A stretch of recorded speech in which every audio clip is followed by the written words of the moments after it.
Hello everyone, it's Arthur back with another Raiders video. In this video, I'll be talking about the running back room and the possible rotation that they might have, and how the depth chart's looking. So I started off with talking about Josh Jacobs. He's still the obvious number one. I think he'll get the most carries, but it doesn't mean he'll be the only one getting those carries, those touches. But he's still coming off of 2 down years, and on a contract year, he's gonna have to show they still got what he had in year 1 if he wants to get that next contract with this team or with another team. So I think his production will improve with a hopefully better offensive line, better coach at the offensive line position. I think that'll improve his production. He showed in 2019 he could be that guy that doesn't just get you the scores, but gives you the yards per carry, 4.8 yards per carry. He did it all when he was rushing the ball in 2019. That's what the Raiders need from him this year. So let's see what he can do in his final year. He's kind of like the offensive player that's like kind of kind of like forgotten about, I could say, because Renfrow got his money. Waller is probably gonna get his. They have Davante Adams now. He got his, and Derek Carr got his. So it's like he's kind of the one that's the only question mark. But we'll see what he can do. Then Kenny Drake was like the spell back. He's more of a receiving back than he's a rushing. Even though last year I feel like they forced the balls to Jacobs in the receiving game instead of Drake. I feel like the signing didn't make much sense for how much they actually ended up using him. But it's still a talented number 2 that was still a 1,000-yard rusher almost, I guess, 955 in 2020 and 10 touchdowns. So I think last year we didn't get to see what he could really do because he just basically ran the ball into a wall of defenders, and that's about it, and didn't do much receiving. I guess he had that big touchdown against Denver, but I definitely want to see him in there on 2nd or 3rd downs, maybe passing downs, because they don't really have a guy I would say is like a pass protector like Rashard was last year. So maybe Kenny Drake will come in and be the pass catcher on 3rd downs. Then they have Jacob Johnson. We'll talk about really quick. He's the obvious fullback. They cut Sutton Smith, so that he's the obvious fullback. Then Zamir White, who was a 4th rounder. He's solid, but my question is, where does he differ from Jacobs? He did split at Georgia with a pass catcher and James Cook.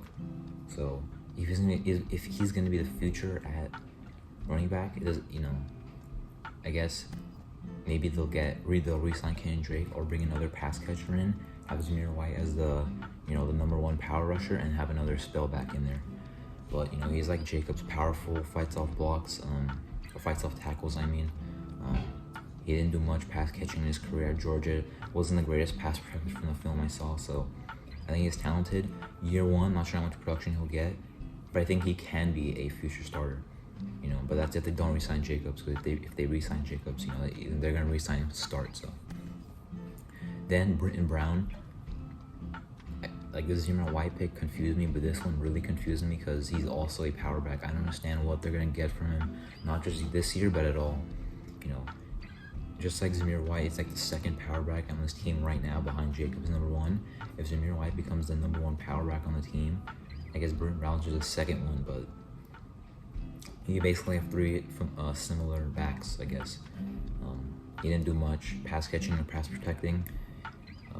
He is up there in age as well. He played 5 years in college, so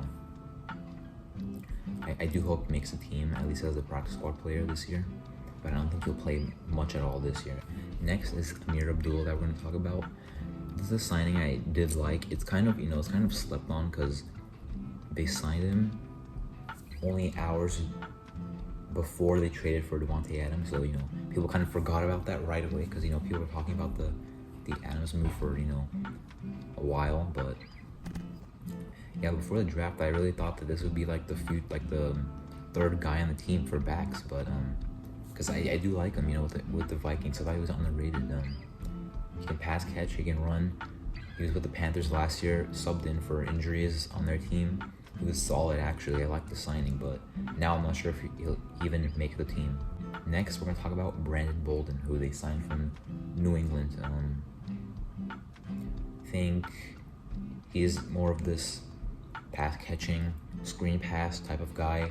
That's a veteran. I don't think he'll even make the team. I mean, he might make the team, but I think his role is gonna come, right now during camp and preseason, trying to be the veteran for the young people, the young guys, the young backs.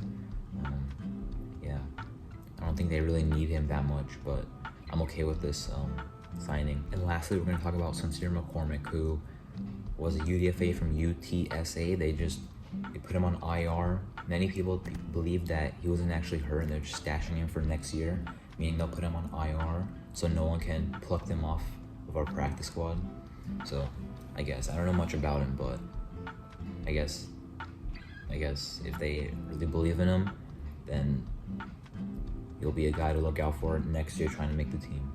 So yeah, that was me, talking about all the backs on the current team and, kind of going through the possible rotation, who might play when, where.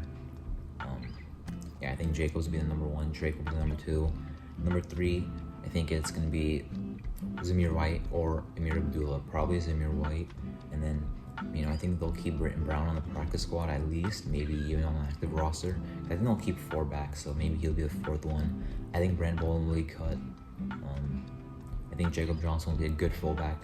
So, we need to run the ball next year. Last year, we kind of abandoned it, but I can't really blame them. They couldn't run the ball. We had to pass the ball every game, like 40 times. But this year we have to definitely, McDaniels runs like more of a balanced offense anyway. So we definitely have to get that run going. I'm hopeful that we can. I like the backs we have. I like the new scheme. I like the offensive line coach. I think the offensive line is going to do better run blocking this year than last year. So, hopefully we can get some good production. So thank you for watching.